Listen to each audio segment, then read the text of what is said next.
we'd like to welcome Steve Harris of British Lion to Nights with Alice Cooper. Welcome. Cheers.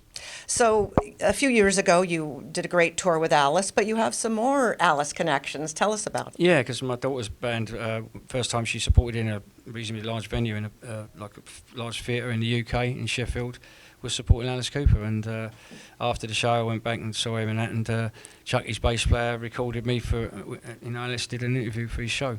Yeah, that's great. Alice has his own daughter in his show quite often, or his wife, and his son is a musician, so it's great to see that everyone's helping each other. Yeah, well, when we did the Monsters Rock Cruise a couple of years ago, the band with Chuck and his daughter was playing. They were really good, actually. Yeah, really, Bisto Blanco. Really good. Yeah, I know. Alice has got a very talented band, and they all have their side projects.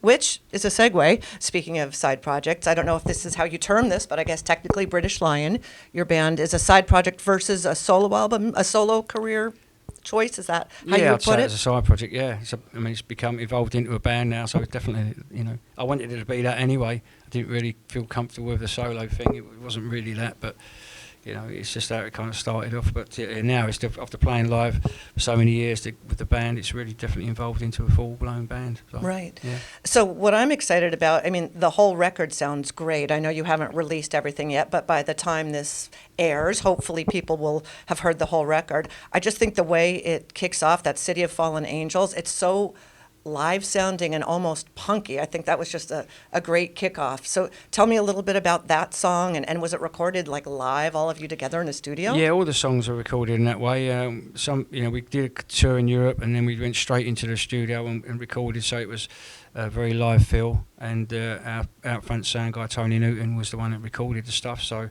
he knew what we were all about. And it worked great. So it was definitely good to go in after we were just all fired up from the tour. And really good. And that song is it's a good chunky, chordy thing that starts off and with quite a tongue twister of a vocal, really, I think, to start with. But really good. Yeah, great. So I'm curious, in this band you also play keyboards, yes? Do you play them live ever? No, but I just played the stuff on the album more out of just, I don't know, probably quickness and just to get stung because I was there, and David Hawkins did the stuff on the first album, but he lives 2 or 3 hours from there, so where we were doing the recording, so it was just a lot easier for me to get on. He was happy for me to just go ahead and do it, so I just sort of did what I if it was the right flavour, and I think it sort of enhances it. It's just for mood kind of stuff, really. So when you were growing up, what was your very first instrument? Well, I started playing acoustic guitar because someone told me I should play acoustic guitar before I go to bass. I don't know why, and I thought it was a bit odd, and it was odd, and so I changed quite quickly, but my grandmother played piano, but I never really played piano much, so I still don't really. I wouldn't call myself a piano player whatsoever. But I just play enough just to be able to just do a little bit of, patchwork, giving mood really behind the stuff. That's all. I don't know how I'd get on playing stuff in a live performance all done together. I record it bit by bit, but so I don't profess to be a player whatsoever, really. Okay, so you're no Elton John? No, definitely not. Okay. So I'm curious, the lyrics on the record, which is called The Burning, in case I haven't mentioned it, which is, I think, the second song. I know you've spoken about the song Lightning, one of the first singles, about how that was inspired by a true story. Tell me your contribution to the lyrics on this record, and are any of them true stories? Or? Yeah, some true stories. A lot of the stuff is actually derived from Rishi's stuff, really. But like a song like, say, I'm trying to think which one was the one that's most relevant, really. Probably the Land of the Perfect People. That's just about him because he was an orphan, and he was in an orphanage for the first few years of his life. And then the people that ran the orphanage were the Taylor family, and they adopted him, and they moved up to near where he lives now, and sort of in the east side of England, like East Anglia. And so that's kind of relevant to him and how he was brought up, and how, all kids, I suppose, at some stage can get a bit of bullying going on, but because he was different, orphan and stuff like that, kids can be quite cruel, and that's about that. Wow, that's a fascinating story. My God. Yeah, he's turned out a real, nice, level-headed guy, but I suppose the upbringing that he's had has been pretty tough. Yeah, well, at least he's able to tell his stories through music, which is cool. Yeah, exactly. He's managed to get those feelings out, and which is good. Right. And what is the process for lyrics? How does it start? How does it finish? Well, it usually starts with with melody lines, and then you just put the lyrics to the melody lines. Or sometimes you can start with lyrics first, but usually if I'm writing stuff, then I'll come up with a melody line and try and fit the lyrics to that. Lately, I have been just kind of writing loads of stuff down and then having a melody and see if things will work and manoeuvring them about a little bit. But I always think the melody's the most important thing. So I'll work to the syllable, really. And Richie kind of works like that as well, so I'm pleased I don't really have to fight him on that. And why did you choose the title track, The Burning, and were there other options for titles? I don't know, actually, a good question, really. It just felt good to pick that one. It just felt like a good title, and it's just artwork and image-wise, it just lent itself to a lot of things, so obvious things maybe, but yeah, I think it's, and taking the artwork from the first album into the second, bit of the thread going through there, I think is also important. The imagery is so important. Right. And I know you'll be doing your first U.S. tour. One thing I'm curious about, have you found in all your years of touring with Maiden, is there a difference in taste between the U.K. and American audiences? Like sometimes people release a different single. I mean, what do you think about that? It's very different. I mean, UK is such a small country. I mean, you can drive 50 miles to another venue, and sort of here it's like you could drive a few 500 miles to another venue and still we keep going. But it's a vast country, so it's a whole different thing going on with how you get things across to people. Obviously, you know, radio is important in this, what it was. But having said that, Maiden really never really got much radio play. But we used to have ads and things like that for the tours and stuff like that. We never really got much play. We get more play probably now than we ever did because we've been around a long time, and so they tend to play old stuff. But yeah, it's difficult, I think, for even new bands to get played anywhere as well. I mean, if I got played with British Lion, I'd take it all day long because it's nice, you know. But I thought it'd be quite funny in a weird way if we did actually get some sort of play because. We never really had it with Maiden, so that would be quite ironic, really. Yeah, I mean, if obviously Maiden was around during the heyday of MTV, but now we have, you know, everything's so diverse. You can have your YouTubes or your Vivo or whatever. Have you done any videos for the songs on The Burning? Yeah, we got a song for video for Spitfire, and we haven't done one. We're going to be doing one when I go back to the UK. This is the problem as well. Like when I did the videos for the first album, I had to get the guys to come out on tour in Maiden, and we did those videos in Canada, and it was only really because obviously I'm already on the tour anyway. David Hawkins was coming; he's got family. He was visiting in Canada, and also tying it in with watching a couple of Maiden shows. And I thought, wow, there's two of us. I've only got to get 3 more out, and we can do a video.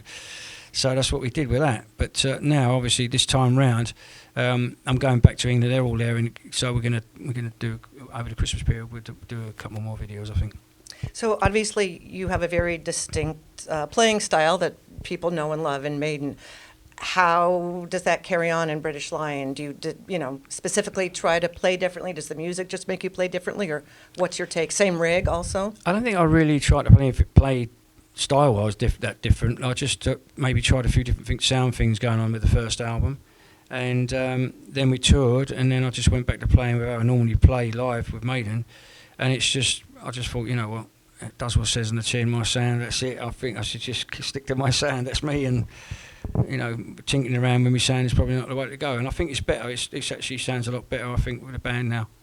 Right. And I'm curious, do the other guys in Maiden, do you play this record for them, or do you talk about what you're doing with the band, or is it very separate? Don't really talk about it, really. We're all so busy doing our different things, and I think things that people are doing outside of it, we don't really talk about that stuff, really. It's just like private stuff that everyone else is doing their own thing, and if someone wanted to talk about it, I'm quite happy to talk about it, and if you want to come to a gig, that's fine too, but it's not something we really discuss, really. Right. So I'm curious, the first British Lion, the self-titled record, was 2012, and I know it's been a while since that, but I'm curious, over the years you must have had lots of people coming to you, listen to this, produce this, manage this. What made you say yes to these guys? Because at the time, the tape was given to me, I ended up listening to it maybe before I might listen to some other tapes possibly, because it was given to me by a guy I used to work with. I was used to be an architectural draftsman, so was he. So he basically gave the tape to him, who gave the tape to me, and I thought, oh, friend of a friend, and I just checked it out. And when I heard it, I thought, wow, this is great. It's not any material that ended up being used for British Lion. It was something that predates British Lion, and a different singer also. But it was just really, really good playing and good songwriting. And so anyway, after that, Richie Taylor got together with Graham as well, and it went from there. So wait, architectural draftsman. Wait, you're saying you were an I architectural was, draftsman? yeah. Where, at what point in your life? Well, yeah, I was. I was straight after school, really. I left school and went straight into that job, and then I did my college stuff, and on the weekends, 2 nights a week, and all that. I made sure I got qualified to a certain degree because I thought if the band don't work, then I've got something to fall back on.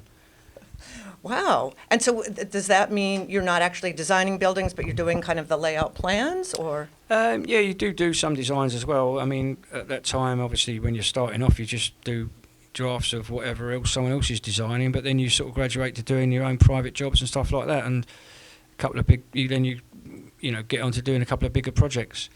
I made actually quite a bit of money by doing my own private jobs, and that's how I got my first van, actually, because a guy did a rim in the attic rim in the roof space, they call them in England, and I did one of those, and the guy said, well, do you want 50 quid for the job, or do you want this van that's worth 150 quid? So I took the van, and it lasted 9 months before it clapped out, so that was all right, and it was great, yeah. That's amazing. So I won't ask too much more about this, but this is piquing my interest. So what kind of architecture styles are you most interested in? I like loads of different stuff, really. I'm just really interested in all buildings of all types, and I really like renovating stuff as well, which drives me missus mad, but I think she's had enough of it now over the years. But I just attracted, and looking at buildings, I'm attracted to that stuff. So I suppose it's just arcs back to those days of doing the drawings. That's so interesting. I feel that, there's such a craze here in the U.S., I don't know if it's the same in the U.K., but for the home renovation shows, we have this HGTV. I watch all them programs. I watch them all in the UK, I watch them, the American ones, I watch them all. I watch it all that time. I'm just interested, I'm drawn to that stuff. You're probably yelling at them like, don't put that soffit in. No, not so much like that, but I'm just interested the way different techniques people use and different ideas they get, and obviously the building techniques and even the terms for everything's different here. So it is in America, so, baseboard is, we call it skirting, it's baseboard here, so it's all totally different, but it's just terminology. But the techniques are, fairly similar, but obviously there's a lot more wood building here than there is in the UK or in Europe, and Bahamas even, like, it's all, I'm talking about whatever, nothing to do with music now, but it's built concrete and block. But anyway, maybe we should change the subject. Yes, we will. I just want to say, well, what I was going to say was you need a TV show. Rock and roll architect. Yeah, something, I don't know. But there's got to be. But yeah, I'm into it, so I enjoy it. That's fascinating. All right, excellent. Just a few more quick questions.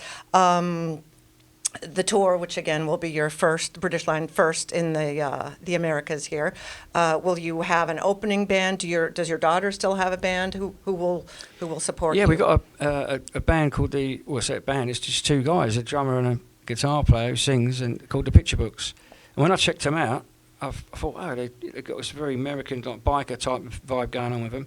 But they're actually from Germany, which really surprised me. They're really good. That's great. I'm sure they're honored to play with you. And they seem to be doing very well, so that's good. And that's another thing I'm curious about. Obviously, at the moment, so far, you are the biggest name in British Lion. Does that cause any difficulties when, people are clamoring towards you and falling at your feet? No, I don't really pull rank when we're trying to get things on the ride or anything like that. It is what it is. I like going back to the grassroots anyway. I find it a challenge, and it's not a problem. And I'd like to think I don't really have an ego that's a problem for the rest of the guys. And in the 7 years between records, would you say that your playing or the songwriting changed drastically? How would you kind of compare the first record to the Burning? I think it has evolved, yeah. I think it has, if anything, it's probably got heavier, a bit more aggressive live, because that's what we've been like live. And so I think this album reflects that. But it's still got loads of melodies, still loads of good hook lines. And I was brought up, when I lived with my grandparents, I was brought up with my aunts listening to Beatles, Simon and Garfunkel and all that kind of stuff, with loads and loads of melody everywhere, Moody Blues and all that type of stuff. And so that's what I grew up with, and I just love melody. And what is your singing voice like? Oh, not good. I just keep the backing vocals purely that, not even that sometimes. I don't even really do any back. I did a little tiny bit of backing on the album just because, again, I was there and there was no one else about. But no, I'm not really a singer. All right. I won't even ask what song that is. We'll just listen and try and pick that out. And I was just curious, looking at your tattoos, do you have any related to music? Yeah, the one on this arm is Eddie, the trooper, Eddie. But yeah. And so when will you get your British Lion tattoo? I don't know. A couple of the guys in the band have got them, so I suppose maybe I should do something. But to be honest, I haven't had any tattoos done since I had these done in '83. So I just got these, and I like the look of them. And I thought I don't really want to go down the road of the modern look is to have the whole sleeve done, which my two sons have both had.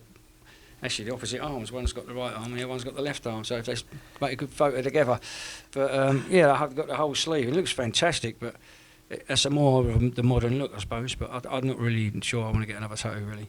Right. All right. Well, perfect. Thank you for coming on Nights with Alice Cooper and talking about British Lion, and much success with the album and the tour. Appreciate it. Cheers. Thank you. Cheers. Thank you.